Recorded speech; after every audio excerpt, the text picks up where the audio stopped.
Alhamdulillah, wassalatu wassalamu ala Rasulillah wa ala alihi wa sahbihi wa mawala wa la hawla wa la quwwata illa billah. Apa kata iblis? Lihat syaratnya. Kalau kalian pengen membuktikan, gergaji saja Tuhan ini, maka ya sudah, daripada tidak, akhirnya digergaji sampai belah dua. Pohonnya terbelah dua, yang ada di dalamnya juga Nabi Zakaria terbelah dua. Maka Nabi Zakaria dan Nabi Yahya itu wafatnya dalam kondisi syahid. Atas saran siapa? Iblis. Nah, kali ini juga Iblis ingin ambil peran, ingin mencelakakan Nabi dengan tampang dan perawakan yang orang-orang akan terpengaruh, pakai tongkat, jenggotnya putih panjang, sudah tua, sudah putih, pakai gamis, pakai jubah, otomatis menganggap, wah ini orang tua yang bijak. Maka meskipun mereka tidak mengenal, mereka mempersilahkan untuk hadir. Maka saat itu diskusi dimulai dengan apa yang disampaikan oleh Abul Aswad. Abul Aswad dan Abul Aswad ini memberikan, dia tidak terlalu tahu tentang permasalahan yang sesungguhnya. Dia hanya mengatakan, kenapa kita harus ribut-ribut? Ya biarkan saja. Bukankah selama ini keributan yang terjadi gara-gara mereka? Kenapa kita harus menghalang-halangi mereka? Nah, setelah ucapan Abul Aswad ini terdengar, sebagian nganggut-nganggut. Ya kenapa kita harus ribut? Iblis melihat ini, wah nggak bisa ini, angkat-angkat. Dia mengatakan, kalau mereka pindah, mereka akan membangun komunitas, membangun pemerintahan, kuat, mereka akan menyerang kita. Masuk akal Pak ya? Iblis memang ingin menggiring keputusan ini. Maka yang lain, oh ya betul juga. Maka kemudian Abdul Bakhtari, orang kedua, mengusulkan, kalau begitu kita tangkap, kita penjarakan, kita jaga berlapis-lapis sehingga dia tidak bisa dikunjungi. Secara logika ini masuk, ya udahlah penjarakan, karena putuskan hubungannya dengan pendukungnya. Tapi iblis tidak suka dengan usulan ini, karena dia ingin usulan yang lebih sadis. Kata iblis, dia itu punya pendukung. Pendukungnya nanti salib karena merasa pimpinannya dizalimi, dan ketika mereka sudah kuat, belum tentu kita bisa menahan serangan mereka. Masuk akal, logikanya selalu masuk akal. Terakhir, Amr bin Hisham, yang kita kenal dengan Abu Jahal. Apa kata Abu Jahal? Menurutku, kita kirim orang-orang yang paling benci dengan Muhammad, orang-orang yang memiliki perawakan yang kuat dari masing-masing kabilah. Nanti orang tersebut dibekali masing-masing pedang. Pedang ini yang sudah diasah sangat tajam, kemudian kita baluri dengan racun.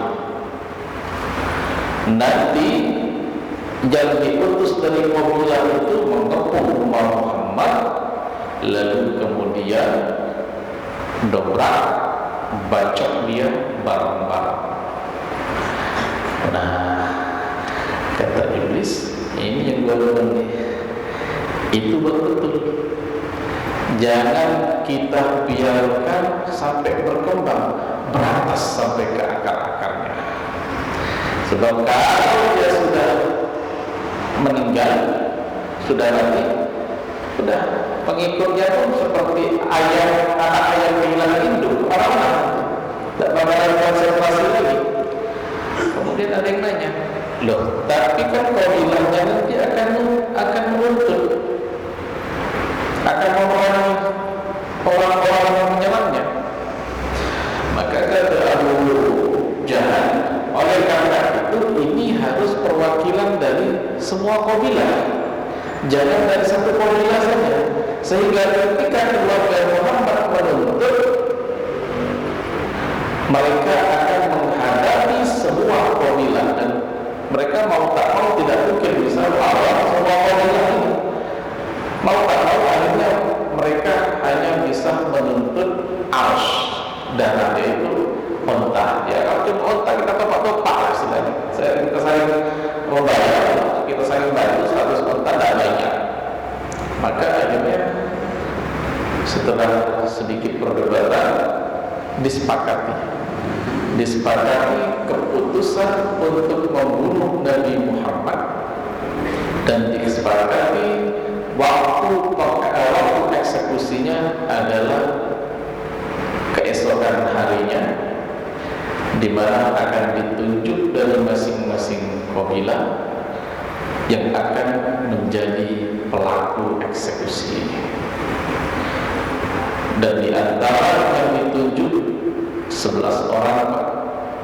Masya Allah, yang ditunjuk itu salah satunya adalah pamannya, Abu Lahab.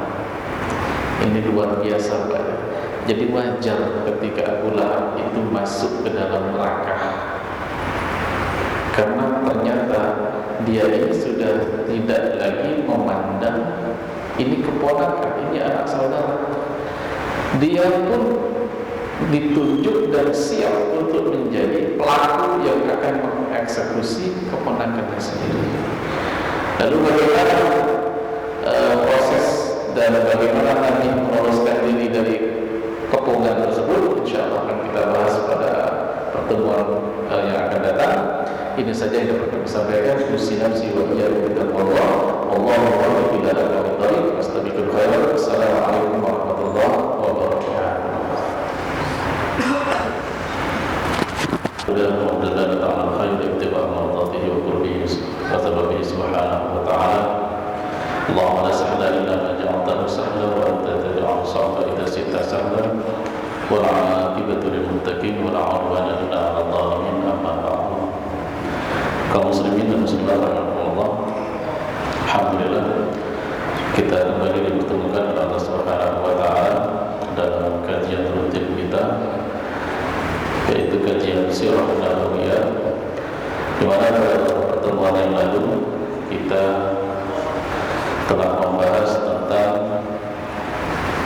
perjalanan ataupun proses hijrah daripada para sahabat Rasulullah SAW setelah mendapatkan kepastian ataupun perintah dari Rasulullah untuk meninggalkan kota Makkah menuju kota Yasrib atau kota Madinah. Dan sudah kita bahas juga tentang bagaimana jerih payah dan kesusahan yang mereka hadapi dari kaum Quraisy, di mana kaum Quraisy ini sangat menentang sekali kepindahan kaum muslimin, meskipun mereka itu tidak menyukai ataupun tidak menginginkan kaum muslimin berdakwah di kota Mekah, namun juga mereka khawatir kalau kaum muslimin pindah lokasi atau pindah ke tempat lain, maka akan membangun satu komunitas yang mungkin akan membahayakan mereka di masa yang akan datang. Atas dasar pikiran itulah kemudian orang-orang kafir Quraisy pada saat itu berupaya untuk menyetop perjalanan hijrah para sahabat tersebut. Di antaranya bagaimana mereka berusaha untuk menahan Syuhaib Ar-Rumi, Abu Salamah, begitu juga sahabat Iyas dan beberapa sahabat yang lain, yang mereka bahkan harus menukarkan semua harta yang mereka miliki, seperti pada kasus Syuhaib Ar-Rumi yang dihadang oleh kelompok Amr bin Hisham atau Abu Jahal, di mana saat itu Abu Jahal menginginkan pertukaran. Artinya apa? Harta yang dimiliki oleh Syuhaib Ar-Rumi ditukar dengan perjalanan dia menuju ke kota Madinah. Dan tercatat Syuhaib Ar-Rumi ini adalah salah seorang sahabat yang memiliki kekayaan tidak kalah dengan Utsman bin Affan. Artinya dia cukup kaya, dan dia rela untuk menukarkan itu semua demi menjalankan perintah Nabi untuk berangkat hijrah. Maka setelah melewati beberapa perjalanan, ternyata kemudian didapati orang-orang Islam pelan-pelan sudah tidak ada lagi yang berada di kota Makkah. Pada akhir tahun ke-13 menjelang masuk tahun ke-14 dari kenabian Rasulullah, tersisa hanya beberapa orang saja, yaitu diantaranya orang-orang yang ditahan, seperti kasus Iyas yang ditahan oleh keluarganya, kemudian wanita-wanita yang tidak bisa melakukan perjalanan, dan tersisa saat itu bahkan hanya 3 saja laki-laki Muslim yang berada di kota Makkah, yaitu Rasulullah, Abu Bakar, dan Sayyidina Ali bin Abi Thalib. Rasulullah belum berangkat dikarenakan beliau menunggu. Kalau Allah memerintahkan untuk berangkat, maka saat itu juga Rasulullah akan berangkat. Tapi sebelum ada perintah dari Allah, maka Rasulullah menahan untuk tidak berangkat. Maka kondisinya genting sekali. Abu Bakar pada saat akan berhijrah, Rasulullah menahan, karena Rasulullah pada dasarnya menginginkan perjalanan itu nanti ditempuh dengan Sayyidina Abu Bakar As-Siddiq radhiyallahu anhu. Kondisi tersebut tentunya tidak terlepas dari perhatian orang-orang Quraisy, sehingga kemudian mereka memutuskan untuk melakukan rapat darurat di Darun Nadwah, atau kita sebut dengan balai kota kalau sekarang. Di situ perwakilan-perwakilan kabilah, orang-orang penting kumpul semua. Mereka membahas tentang kemungkinan yang akan terjadi jika Muslim pindah ke Madinah. Yang mereka khawatirkan sebenarnya bukan masalah Islam itu berkembang, itu masalah kesekian. Yang mereka khawatirkan, orang-orang Quraisy ini pedagang, dan mereka melakukan perdagangan ke Yaman dan ke Syam. Ke Yaman oke, aman, karena Yaman itu tidak lewat Madinah. Tapi ke Syam, jalur menuju Syam itu mau tidak mau, suka atau tidak suka, yang paling dekat adalah lewat Madinah. Kalau mereka muter, maka perjalanannya otomatis akan lebih jauh dan biayanya lebih mahal. Tapi kalau mereka lewat sana dan kaum muslimin tinggal di sana, kemungkinan nanti akan diganggu. Dan ini sebenarnya benar terjadi, karena ketika kasus perang Badar yang sempat kita bahas, di situ Rasulullah menginginkan untuk mengambil harta-harta kaum muslimin yang dirampas oleh orang-orang Quraisy dan dijadikan modal dagang. Jadi tujuannya itu ngambil harta mereka, bukan ngerampok. Bedakan di sini bukan ngerampok, tapi harta kaum muslimin yang berhijrah itu dirampas oleh orang-orang Quraisy dan dijadikan modal dagang. Oleh karena itulah Nabi menghadang kafilah dagang milik Abu Sufyan, karena di situ ada harta kaum muslimin.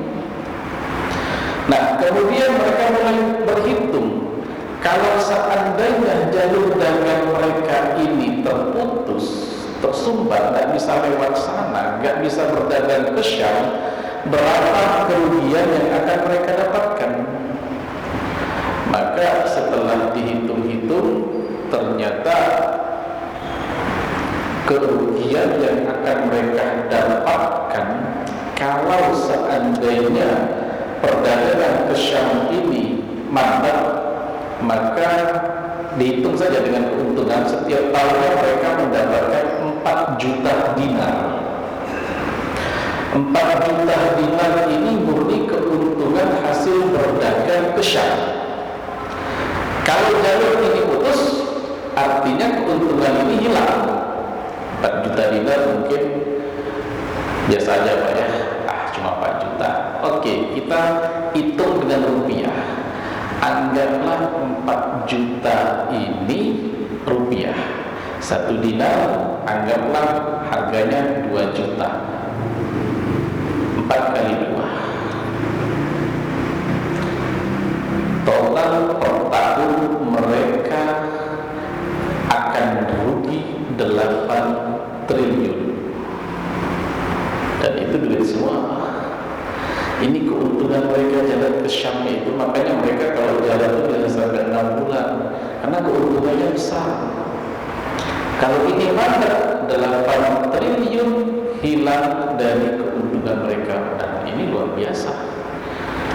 Ini nggak boleh hilang. Kalau keuntungannya masih miliar mungkin oke, tapi ini triliun per tahun. Itu hanya keuntungan. Maka mereka memandang perindahan kaum muslimin ini suatu hal yang harus dirapatkan. Sebagian paham tentang hal ini, sebagian lagi kurang paham. Kenapa sih kita ribut-ribut? Mereka mau pindah ya pindah. Artinya kan kalau mereka pindah nggak lagi bikin kacau di tempat kita. Kumpul mereka berapa perwakilan.